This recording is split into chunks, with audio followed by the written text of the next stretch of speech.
Hello, good evening and welcome to Hot Edition on 3FM 92.7, coming to you live from our studio here at Kpandai in Accra. Coming up this evening is a by-election in the offing. Well, the new Patriotic Party has filed an appeal and stay of execution after a Tamale High Court annulled the Kpandai parliamentary results and ordered for fresh elections within 30 days. We'll try and break down how all of this has happened for you in the next few minutes. Also coming up, academic activities in all 46 colleges of education across the country grind to a halt as Colleges of Education Teachers Association of Ghana, CETAG, begins a nationwide strike. We are live around the world on 3news.com. Also, the Minister in charge of Food and Agriculture has been updating the nation in terms of our food storage, how much we have left and what we need to do to boost it so we do not have challenges when it comes to consumables. What exactly is the strategy? We have details of that as well for you, including business and sports, all coming up for the next 1 hour on Hot Edition. Do stay with us. Before we delve into those, let's bring you the news summaries. Thank you very much, Martin. And tonight we begin our summaries with the Securities and Exchange Commission because they have issued a strong caution to the public after identifying 33 television stations across Ghana broadcasting suspected fraudulent money doubling investment schemes. In a public notice, the Capital Market Regulator described the schemes as dangerous operations that promise unusually high returns with little or no risk, a red flag commonly used to lure unsuspecting Ghanaians into financial scams.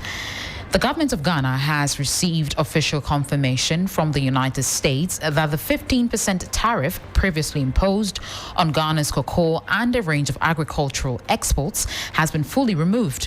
The Minister of Foreign Affairs, Samuel Okudzeto-Ablakwa, disclosed the positive development in a social media post on Monday, November 24, 2025, revealing that U.S. diplomats formally communicated the decision to Ghana's mission in Washington, D.C. Away from that, former President John Agyekum Kufuor has maintained that corruption is an Asian phenomenon, as old as the first human created, Adam. Now, speaking to TV3's Beatrice Edu in a video played during the National Dialogue on Lifestyle Audit in Accra, he said, "It is true that corruption is as old as Adam. It should be obvious to you. If you talk about corruption, you are talking about decay. All living things decay. But socially, if you're talking of grabbing or stealing or usurping what is not yours, cheating, they all go into corruption." Now to education. The Ministry of Education has moved to allay public concerns following social media reports that some newly admitted first-year students at Laboni Senior High School in Accra have been forced to attend classes while seated on the floor, with others resorting to dining hall benches due to a shortage of desks. Now, in a statement which was released on Monday today addressing the issue, the ministry confirmed that it has taken urgent and immediate steps to resolve the situation, assuring parents and stakeholders that the matter is being handled with the highest level of attention. We've got this on our website, 3news.com. That'll be it for the news summaries. Martin, over to you. Right, thank you very much. Let's delve into the details now, and we are starting from the political front and to the northern regional capital of Tamale, because the new Patriotic Party has formally appealed to the Tamale High Court, ruling that annulled the 2024 parliamentary results in the Kpandai constituency and ordered a rerun within 30 days. The party insists that the judgment is deeply flawed and has filed both a notice of appeal and a motion for stay of execution to halt the rerun until the case is determined by the Court of Appeal. The incumbent, who is a member of parliament for Kpandai, Matthew Nyindam, maintains that he won the election convincingly, claiming all pink sheets available to both parties confirm his victory. He says that the ruling did not surprise him, alleging political interference, but emphasizing the party's decision to challenge the verdict through legal channels. And all of this happened earlier in the day. So let's listen exactly to what Matthew Nyindam has been saying following the court's decision. Tell us.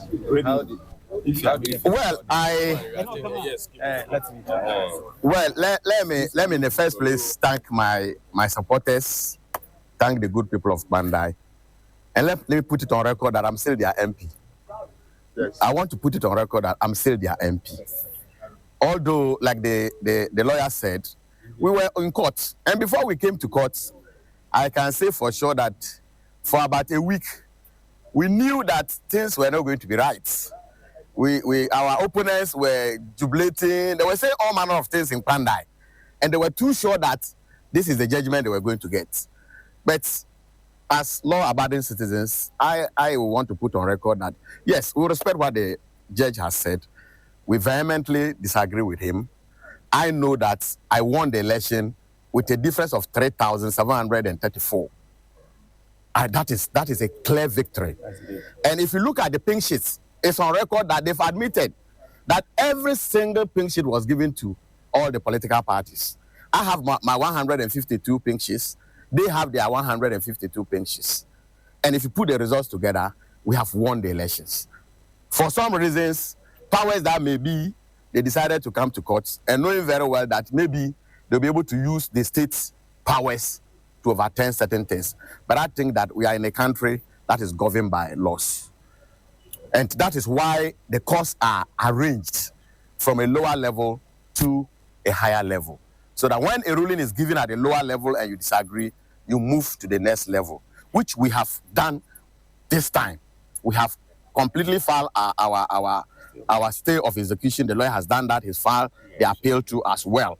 And we think that God being so good, the next is ours. I'm not afraid, let me put on record that for a run. You see, if genuinely we have to run, we won't have a problem. But if you decide to pave your way through, because you think that you are in government and you can use state powers to be able to coerce the people to vote for you, that's where we have a difficulty. In any case, he came to court with 41 polling stations. And these 41 polling stations are areas that I won with huge margins. But they realized that if they get the judgment for even the 41 polling stations, they were going to lose it straight away. So for whatever reason, the judge said that we're going to have a rare run. But we respect it. We have gone to the appeal court. We filed stay of execution, and we will take it from there. It is an interesting story, okay? Because it has never happened before. This is the first time something like this has happened in Ghana. And it should tell all of us that we are not safe. We are not safe. We need to sit up as a nation.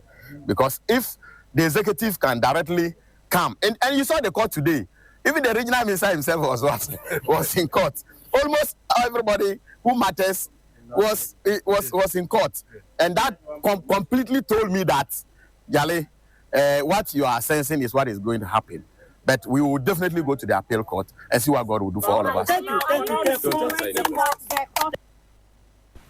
And you heard the voice of Matthew Nyindam, who is the Member of Parliament for the Kpandai constituency. And the latest is that the court in Tamale, High Court in Tamale, has asked for the rerun of that particular constituency's parliamentary elections because of some irregularities that were found in the pink sheets.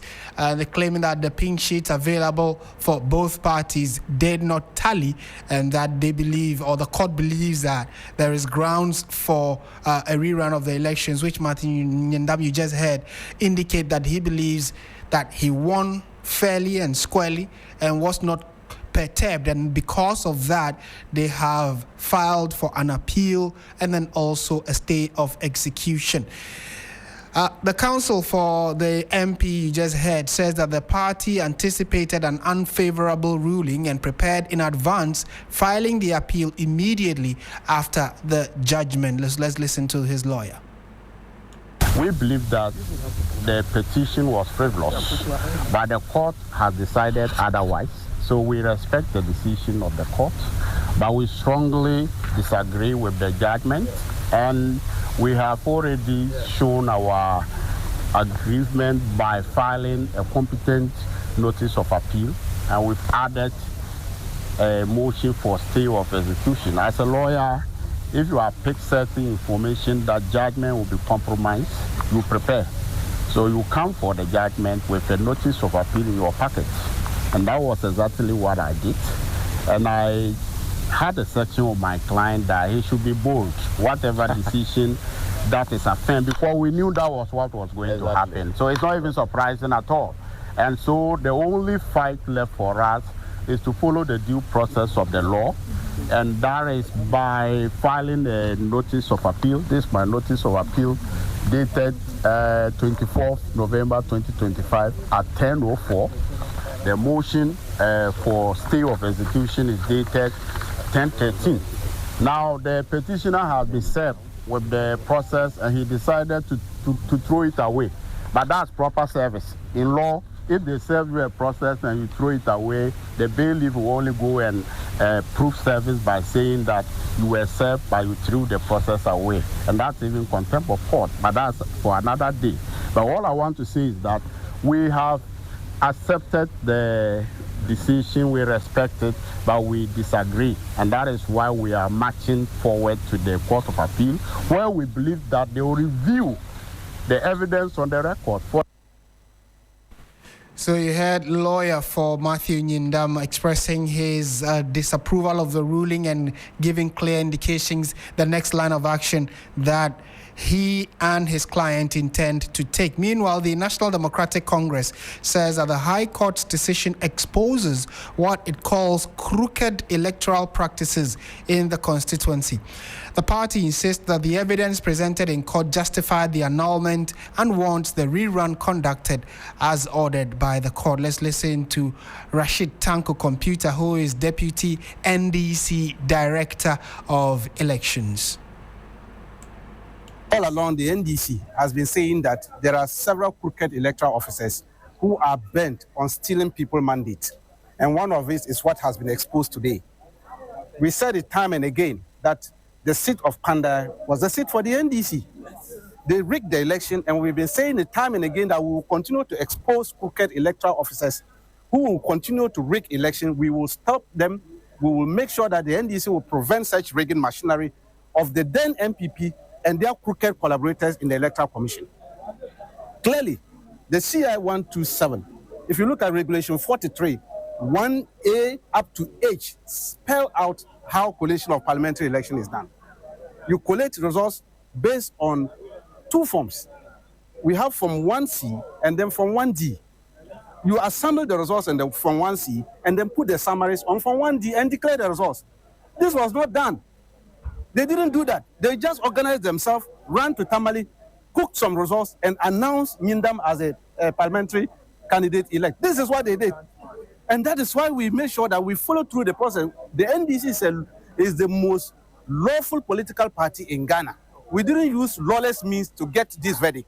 We made sure that we follow through the process, and we have gotten favorable judgment. Rashid Tanko Computer is Deputy Director of Elections for the National Democratic Congress. Now, despite the appeal, the NPP says it is prepared for a by-election if the courts ultimately uphold the High Court directive, but insists that the judgment must first be suspended to avoid what it calls an unjust and premature rerun. The case now moves to the Court of Appeal, where both sides are expected to continue their legal battle over who truly won the Kpandai constituency seat. And for those of you who are wondering what exactly happened and how we are where we are today regarding this particular constituency, let me give you a bit of a background. The Kpandai parliamentary election became the subject of a legal challenge after the National Democratic Congress parliamentary candidate Daniel Insala Wakpal filed a petition contesting the 2024 results. The petitioner alleged widespread irregularities, including inconsistencies on several pink sheets, improper collaboration procedures, and concerns over the relocation of the collation center by the Electoral Commission. He argued that these irregularities materially affected the outcome of the election and sought the annulment of the declared results that handed victory to the NPP's Matthew Nyindam. Now, let's speak to Sylvester Isang, who is the counsel for Mr. Nyindam. Now, you heard his voice a few minutes ago. He's joined us on the line for a quick chat. Mr. Nyindam, good evening. Thank you for joining us on 3FM. Mr. Charles Sylvester Isang. Good evening. Yes. Sylvester Isang, thank you. Thank you for the correction as well. To start with, you have given clear indications that you intend to appeal, and you've actually gone ahead to file the appeal. So what next, and what timelines are we looking at, since you have already notified the court that you want to appeal this decision? Yes, thank you. We've actually appealed. This is the first time in my practice as a lawyer I've gone to court with a notice of appeal already prepared, only leaving the date and maybe time to be inserted. And what prompted that? Because even in July, when the High Court was going on legal vacation, we realized that the petitioner and his supporters were disappointed because they had already told their supporters at home that they won the case and they were going to do the rerun in July. Unfortunately, when the matter was adjourned to October, then they became disappointed. And so, once it's about the evidence on the record, although we knew that the petition has no merit, but we couldn't take things for granted. The only thing we could do was to go for the judgment with the notice of appeal ready, with a motion for stay of execution ready. So as things turned out to be as we were told ahead, so I immediately filed the notice of appeal, and then some few seconds, the motion for stay of execution. And the petitioner was served at the premises of the court while still in jubilant mood, and surprisingly, he threw away the processes. But in any case, he has been served because actually drew his lawyer's attention, and I was told they directed him to pick up. Now, let me seize this opportunity to let the listening public know that having successfully filed an appeal and a motion for stay of execution, what it means is that the order of the High Court Commercial Division, that's what I also want to clarify. Tamale has three branches of the High Court. We have High Court 1, we have High Court 2, and we have High Court Commercial Division. So this matter was heard in the Commercial Division of the High Court, Tamale. So the filing of the motion means that the order that the election be run in 30 days is more or less under arrest. And so it will be misinformation of the general public to say that Honorable Matthew Nyindam cannot hold out himself anymore as the MP for Kpandai. Until the motion is heard sometime December 17th, he is still the MP. And even on 17th, you cannot take anything for granted. We have the right to repeat the application at the Court of Appeal should the judge who delivered the judgment today exercises his discretion and refuse our application before him. That moment, we immediately file a repeat application at the Court of Appeal, and matters will stay as they are until the Court of Appeal determine our application and hopefully even determine our substantive appeal. Thanks for that background you have given us and your next line of action. Kindly hold on for me, because you indicated that you even served the appeal notice to the other side of the political divide. The bailiff served him. I was in the court premises and I watched whatever was going on. I even asked another bailiff to assist the one who was going to do the service, for the two of them to do the service. Let me find out from the NDC what they make of this service, and clearly I'm sure that if they were indeed served like you're indicating, then they probably would also be getting ready to meet you in court. Rashid Tanko Computer is the Deputy Director of Elections for the NDC. He's joined us I know that he's under pressure right now because, so we need to be really quick with this interview. Mr. Tanko Computer, good evening. Thank you for joining us on 3FM. Good evening, my brother. Let me say good evening to council. Yes. So do you acknowledge their service? Well, we are not perturbed with their applications. Their motions and all that. We are not perturbed. What we do know is that justice has been served with the good people of Kpandai. We are ready for the by-election. We are law-abiding citizens. As a political party, we are law-abiding group. We will comply with all the dictates of the court, and we will follow them through. We are not perturbed at all. This stay of execution and then the notice of appeal is neither here nor there. We are not perturbed at all. And what is the key issue that gave you the confirmation, or at least the confidence that you are going to win or get the favor of the courts regarding the 2024 parliamentary elections?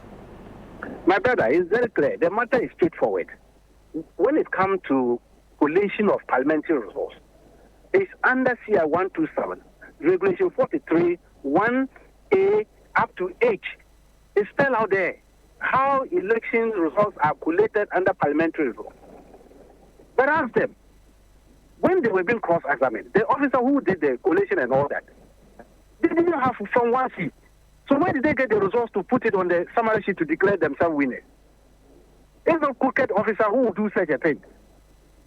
That is the problem. And that's what they're not telling you. When they're talking about 41 polling stations and all that kind of thing, that 41 was just evidence to tell you that the election was not properly collated in Kpandai. Somebody decided to cook his own results and declared the MPP winners. And we showed evidence in court. So we're very certain in our mind that we're going to win this matter. Yes, because the evidence is very clear on that matter. You cannot collate the results with that from 1C. Ask them whether they have a copy of the Form 1C. Ask them whether they tender in evidence of those ones. So is the Electoral Commission a part of this suit? They were the first respondent. Okay.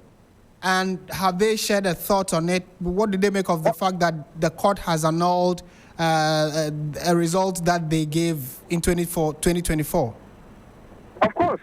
They were not in court today. I was there in court.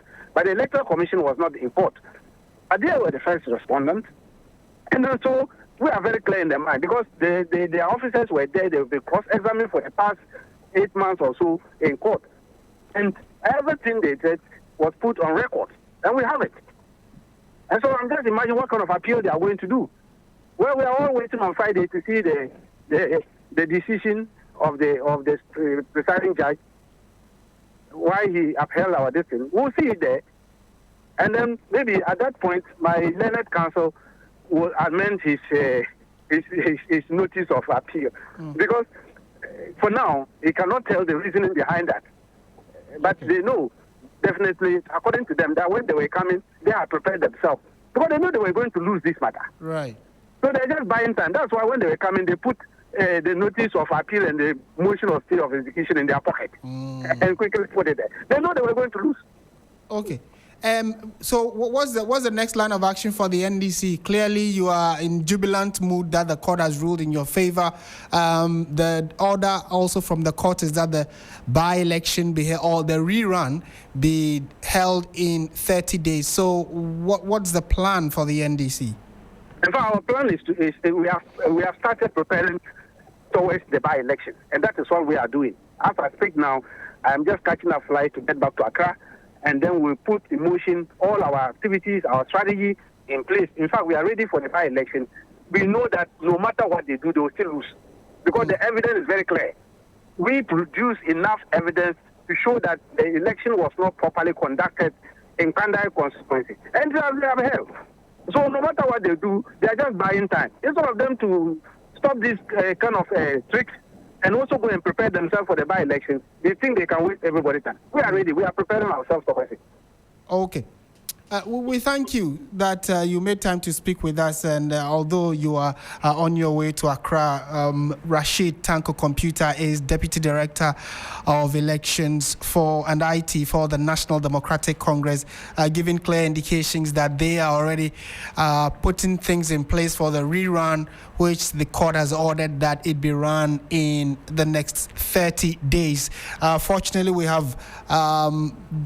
Hello? Yes, Sylvester, Yes. thank you. I just had a little aspect of the submission of my brother, Computer Tanko Rashid. Yes.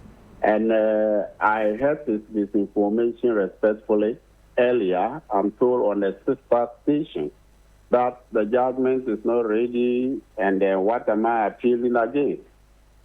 Okay? Let me take that. A lawyer can appeal against a decision of a court, a judgment or ruling of the court, even though the ruling, the full ruling or decision has not been formally printed out or given out to the parties. We have what we call the omnibus ground of appeal. Any fresh student who sits in a civil procedure class will know this. But you don't need to wait because time runs with appeals. If it is interlocutory appeal, you have 21 days.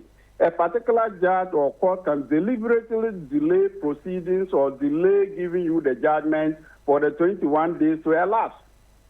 Now, another judge can also fail to give you the substantive judgment and 3 months will elapse, meaning that you will go for a leave. If I have a situation like that, a circuit court decision, we've been given the judgment after 6 months, meaning that they have intentionally disabled the losing party from appealing against the judgment. So what any competent and meticulous lawyer will do is that as soon as you hear a decision in court, refused, upheld, dismissed, etc., and you want to appeal, you do so on the omnibus ground of appeal. The judgment is against the weight of the evidence. But even in the instant situation, I already have an interlocutory appeal pending before the Court of Appeal. So it is even an opportunity for me to restate that interlocutory appeal in this substantive appeal again. So I even have 2 grounds of appeal. Before I added that subsequent, further grounds of appeal to be filed upon receipt of the judgment with the leave of the court. So it doesn't matter that the the judgment is not ready. And once you have filed a competent notice of appeal, you can then follow up with a motion for stay of execution. Okay. And once the motion for stay is filed, everything stays until the motion is determined. He didn't make the allegations you are responding to. He didn't make them here, so I'm sure that it might not sit in the right. Them on the sister FM. Yes. So for our listeners, they may not necessarily be able to follow the exact reactions you are putting across. I heard him say something about we are all waiting for the decision on Friday. Yeah, so what he told us here... We don't need to wait for the decision on Friday before we can appeal and file a motion for stay of execution. Okay. Yes. He clearly has also said that he acknowledged the fact that, yes, he knew that the NPP, of course, you being the council, he was claiming that because you knew you were going to lose, that's how come even before judgment was given, you had come with a preparation.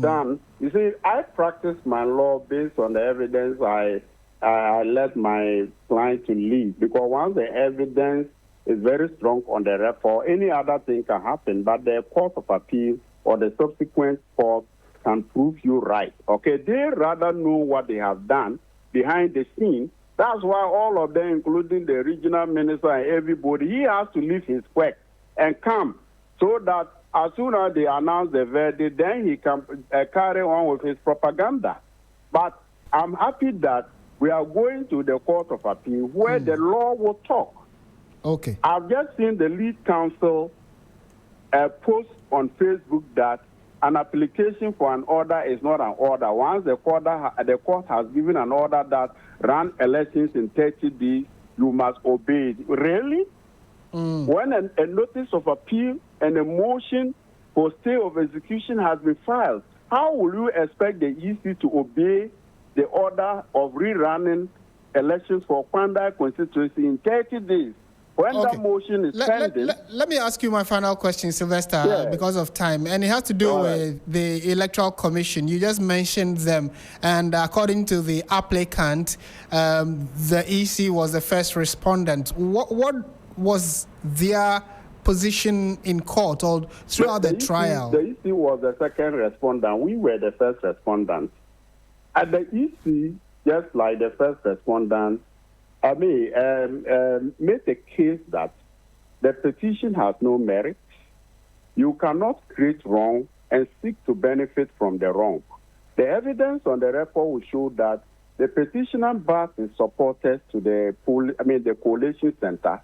They vandalized ballot papers and other electoral materials. But fortunately, every pink sheet had been secured. And once there was danger in continuing with the coalition, the EC announced publicly to the whole public gathered that they were relocating to their regional office in Tamale. Now, the records show that the principal witness or the petitioner admitted that they saw the EC and police carrying the ballot boxes away. Okay? Now, the records show that they admit they have all the 151 pink sheets from all the police stations. Then they also admit that the EC, the one who declared the election, was the very person who superintended both presidential and parliamentary elections. And worst of all, that the 41 polling stations that are in issue, the total votes in issue is just about 500 plus. Now, we won the elections with over 3,000 votes. So if you were to even part the 500 plus votes to the petitioner, he will still lose the election. Right. He will still lose the election. Okay. So clearly you are confident that irrespective of how all of this goes, confident that your client will win. The Court of Appeal will properly rehear the case. An appeal is, it's a matter for rehearing. That means that they will consider every piece of evidence on the record before they come to their decision. Okay. And we are confident that the Court of Appeal will uphold that, even if there are minor errors on the face of the pink sheet. For example, they've not been able to write the serial numbers of the ballot, the ballot papers that were used, the booklets. They have not been able to write the total number of valid votes on the face of the pink sheet, but the individual votes polled by every candidate has been recorded. Can't you do the summation on the face of it? Okay. And the court is clear. Where there are breaches of the CI or a statute, but the statute does not say that you should invalidate the results in those circumstances, you cannot invalidate them. Okay. The High Court judge is bound by those decisions of the Supreme Court. Counsel, thank you for your thoughts and perspectives on this. I'm most grateful. Right. In the coming days, I'm sure we'll be hearing more on this. Thank you so much. Sylvester Isang is counsel for Matthew Nyindam, who is the current member of parliament for the Kpandai constituency. That position he holds is currently shaky because of a recent court ruling. In fact, it happened today. Tamale High Court has annulled the parliamentary results and ordered for fresh rerun of the Kpandai parliamentary election results. So we'll see what the coming days look like, especially as the NDC says that they are already getting ready for that rerun. The NPP says, or the council for the NPP candidate in this contest says that they definitely are appealing the High Court's decision. They have already appealed that, and they are also asking for a stay of execution. So it looks as though we are not out of the woods yet because of the immediate action that has been taken by the NPP's candidate, who is currently the MP for the Kpandai constituency. His lawyers have confirmed they have already filed, and in the coming days would update you on what transpires. This is still 3FM on 92.7. You're listening to Hot Edition, and we are going on to some other stories now. The College of Education Teachers Association of Ghana, CETAG, has declared an indefinite nationwide strike, which started today, the 24th of November 2025. A statement from the National Executive Committee directs all members in the 46 public colleges of education to withdraw all services, including teaching and supervision of students, until further notice. CETAG says the decision follows government's failure to fully implement the National Labour Commission's arbitral award, which was issued on the 2nd of May 2023, despite multiple engagements. CETAG maintains that the strike is lawful and a necessary response to what it calls government's persistent breach of agreement and disregard for binding directives. The association says although members remain committed to quality education and quality teaching training, they will not accept continued neglect or disrespect. Local chairpersons across all colleges have been instructed to ensure all those that are in line fully comply with the directive.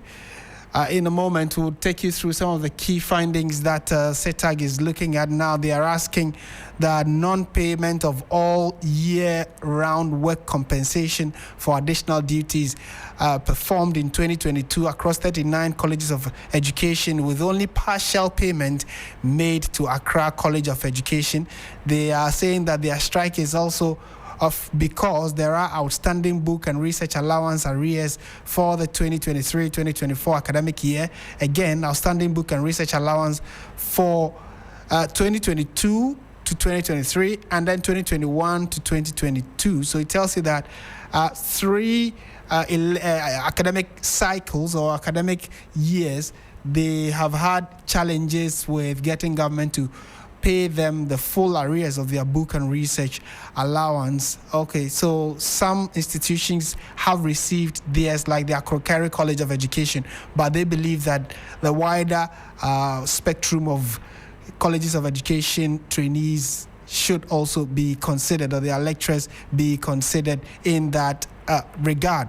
Again, they are asking that the outstanding book and research allowance arrears for 2021-2022 academic year be paid. And then the downgrading of experienced teaching staff holders of master's degrees, which undermines professional dignity and violates agreed conditions of service and the Labour Act 2023, Act 651. Well, let's go to the phone lines now, and before that, let's listen to the Ashanti, our correspondent who has been following this story for us. Then we can go ahead with the interview. Going to affect the studies of the students.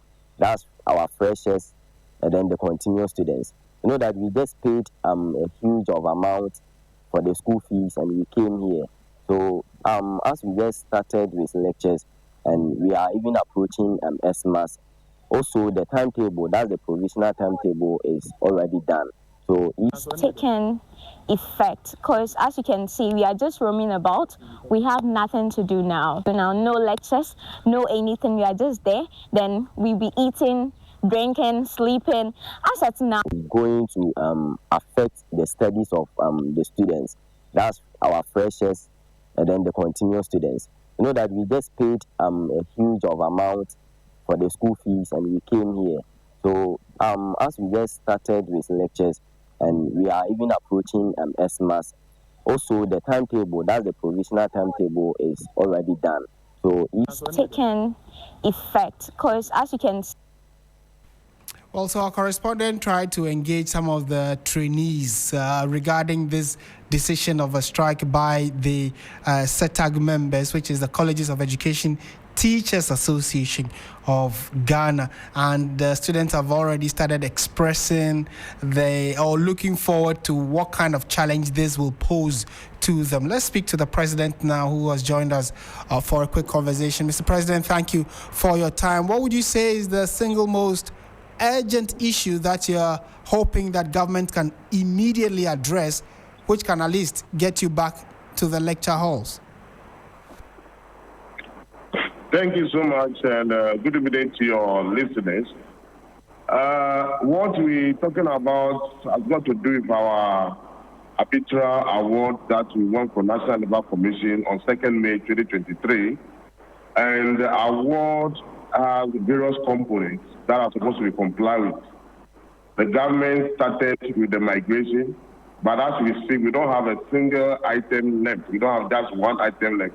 The items that we have left currently are 3, and the fourth one, more or less 3. One, the fourth one, Labour Commission has taken up that and given us that we will rule on it on the 21st January 2026, when we met the last time to meet the National Labour Commission. So all that we are saying is that the remaining items must be resolved, and that is the only condition under which we're going back to the lecture halls.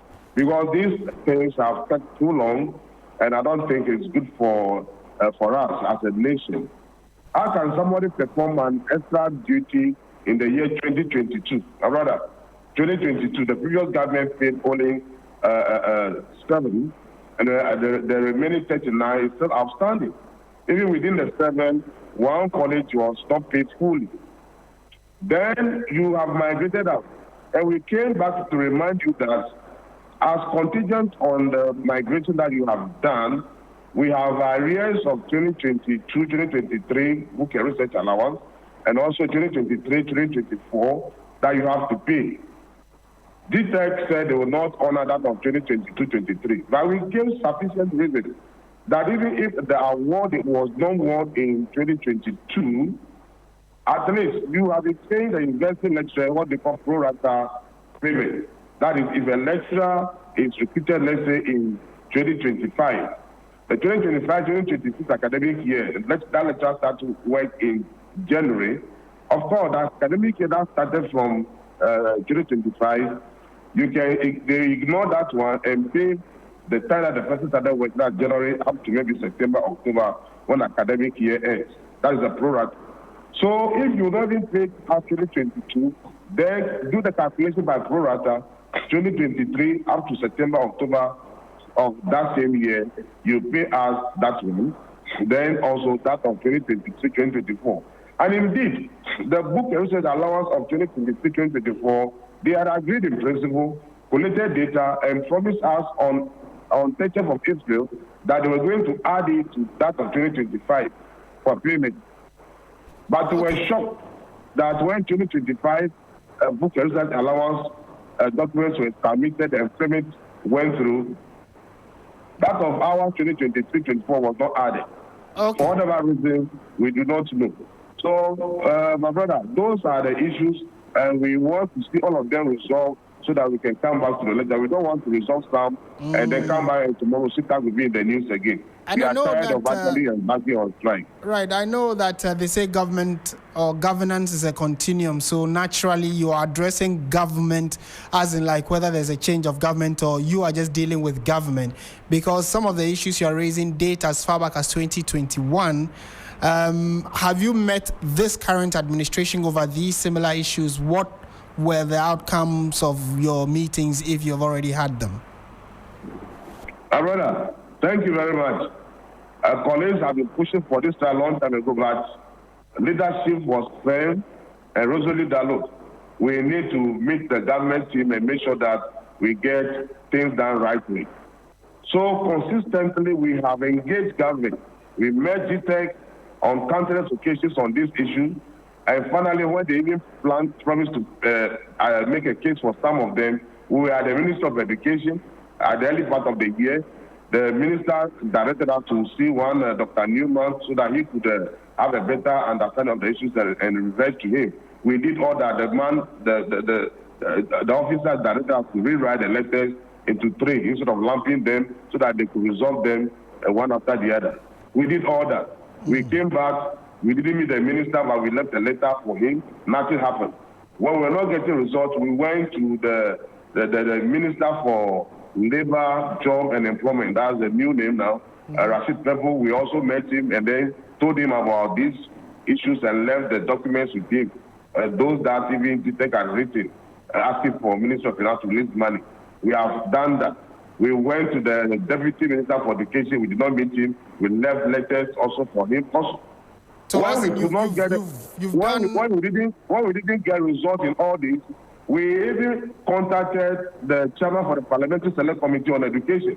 Right. Honorable Nasukwete, the MPs were catching up. And I have called him on occasion and told him that our people are not happy. They should take steps to resolve this issue immediately. But, brother, as usual, it has been one promise after another. Nothing has happened. Okay. I mean, now that you've given clear indications and actually gone ahead with your strike, we wait to see what government's response will be. Thank you for making time to speak with us this evening. I'm also grateful for your time. Right. Thank you so much. And you had CETAG president there, Maxwell Bunu, who has been explaining to us what efforts they have put in place to ensure that they do not go on the strike, but it looks as though they have probably exhausted all avenues to get their grievances addressed. For that reason, their strike begins today. So Colleges of Education Teachers Association of Ghana are currently on strike, and it is indefinite. So we'll see what the response from government will be in the coming days, and we'll update you as the time goes on. And before we go to business and sports, the streets of the capital are expected to be busy again on Tuesday, the 25th of November, which is actually tomorrow, with another protest against this special prosecutor, Kisi Ejabeng. Enyonam Haliga details what the planned protest aims to achieve. We didn't watch him leave. We were powerless. That is the truth. We were powerless. We saw him leave, but we couldn't prevent him from leaving at the airport. That comment is proven to be the final nail in the coffin for Ghanaians who say they are yet to see any action since the office of the special prosecutor was set up. Since then, pressure continues to pile on both the special prosecutor and the office with calls for a complete dissolution of the institution. The latest in that pressure is a planned protest dubbed Agronifim, questioning why high-profile crimes are yet to see the light of day. The theme for this demo is Agronifim. We are marching. We are wearing our red, black. I beg me, I wear my gown like this, and I will go. This guy, yes, I wear the same gown, and I will go and present my case. And if he doesn't listen and doesn't take it, then we'll know the sort of president he is. Lead convener of the protest, Apostle Abraham Labi Lincoln, wants the office scrapped and the OSP, Kisi Ejabeng, to resign. Let us march. We are marching straight to Jubilee House. Then we petition the president. President, Kisi, we don't hate him.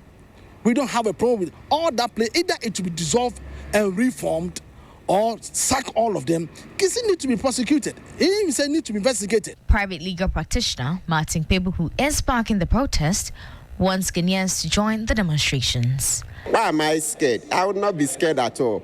What I said, I still stand by it. And I hope you know that tomorrow there will be a demonstration against Kisi Ejabeng.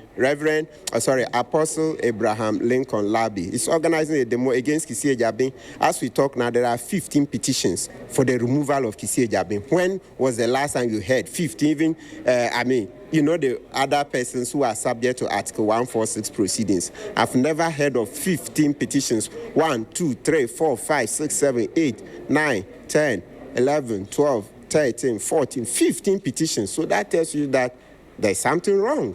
While the pressure builds, the former NDC Member of Parliament for Tamale Central, Inusaf Husseini, wants Ghanaians to rather support the office in delivering on its mandate. That people must understand that fighting corruption is a difficult task. And no one must underestimate the ability of people who have acquired wealth illegally to use their tainted wealth to corrupt other institutions of accountability. You must understand that.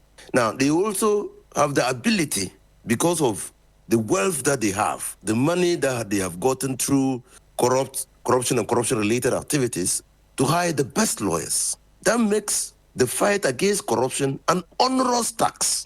And that's what we must understand. So the office of the special prosecutor does not need condemnation. It needs encouragement. The protest is expected to start from the Obra Swart in Accra and end at the Jubilee House, where the petition will be presented to the president. And you heard that report by Enyonam Haliga, who just updated us on plans of a demonstration tomorrow against the special prosecutor. You're still listening to Hot Edition on 3FM 92.7. The latest in the world of business is up next.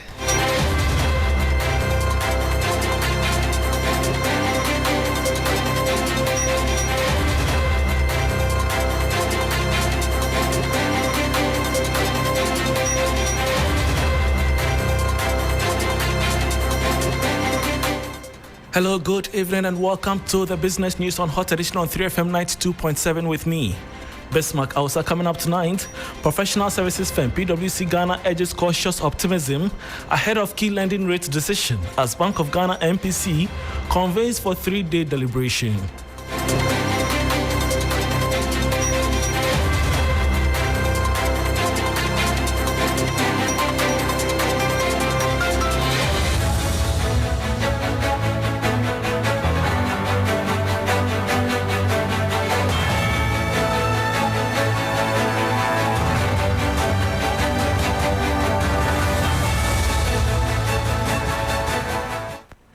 Thanks for accompanying now to the details.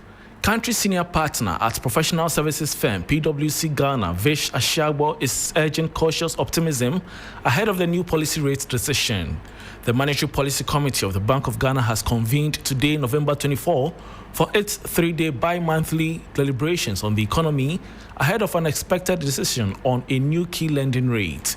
Against this backdrop, Vish Asiedu said, while falling inflation and improving economic conditions point to a possible reduction in borrowing costs, he would not be surprised if the Bank of Ghana keeps the policy rate unchanged because significant risks remain. Yes, we are seeing inflation coming down significantly. In fact, it has come down significantly. But let's remember that it's currently within the band. The Bank of Ghana targets 8 plus or minus 2%. There's room for a further reduction. However, there are still risks out there. So we proceed cautiously. At least that would be our thinking. So difficult to say. There are so many things that go into the decision that the committee makes, but I wouldn't be surprised if the rate was held. It would be good if it was cut, but I wouldn't be surprised if it was held. Vish Asiedu is country senior partner at professional services firm PwC Ghana. Meanwhile, as the Monetary Policy Committee of the Bank of Ghana prepares to announce its decision on Wednesday, November 26, a finance and tax expert and the head of finance at Melbourne Capital, Nelson Kujokwabeji, is pushing for an aggressive rate cut. He expects the central bank to slash the key lending rate by a substantial margin, forecasting a reduction of between 200 and 300 basis points. This move, if implemented, would significantly ease the cost of borrowing for businesses and consumers. Cannot grow an economy when you have the lending rate way above 20%. Government intends to create about 800,000 jobs during the 2026 fiscal year, and this is largely going to be driven by the private sector. And the private sector can't also grow when lending rates are so high. And so given these two, background, we are forecasting that by the end of the meeting, the Bank of Ghana may be cutting down on the rate by some 200 to 300 basis points to about 18.5%. And once you have the policy rate at 18.5%, you expect the banks to also reduce their lending rate. And that is going to favor the private sector. They can go and borrow, expand their operation, employ more people, and grow the economy.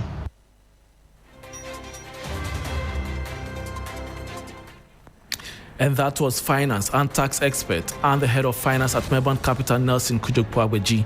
And that brings us to the end of the business segment on Hot Edition on 3FM 92.7 with me, Bismarck. Also, for more business stories, log on to 3news.com. Ore Kwampofu is here for sports. Please stay.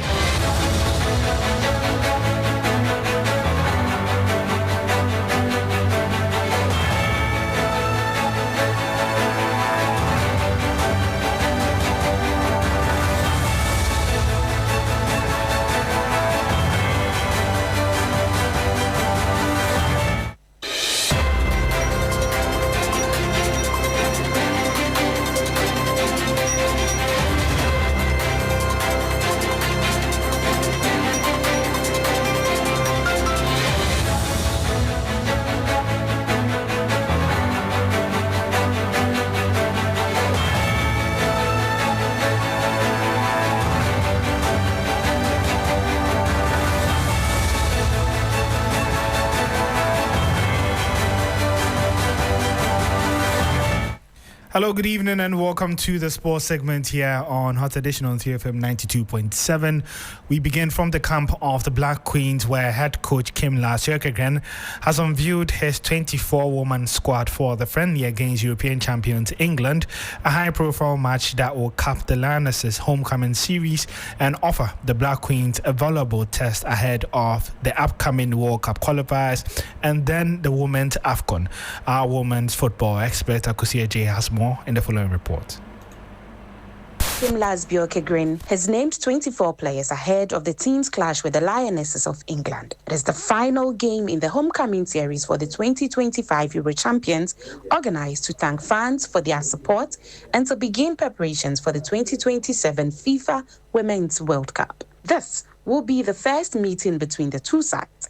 The Black Queens were bronze medalists at the 2024 WAFCON, while the Lionesses are the European champions. Anastasia Echan returns to the squad after a long absence, and Civet's Geneva FC defender Benedict Simon ends her debut call-up. Coach Kpandai will use this high-profile match to measure his team against a World Cup contender, as the 2025 Women's African Cup of Nations will serve as a World Cup qualifier. The match will be played on Tuesday, 2nd of December at the St. Mary's Stadium.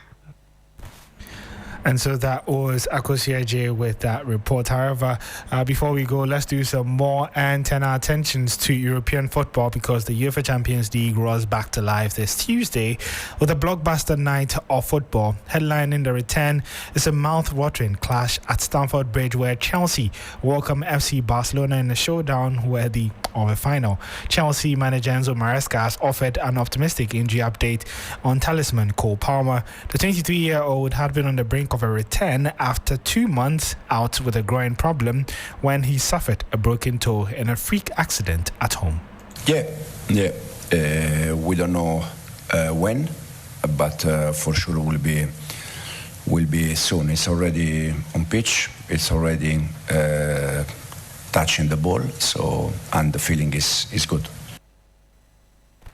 And so that was Enzo Maresca bringing an end to Hot Edition here on TFM 92.7. My name is Oreku Ampofo, and we'll be back again same time tomorrow here on TFM with the latest news here on Hot Edition.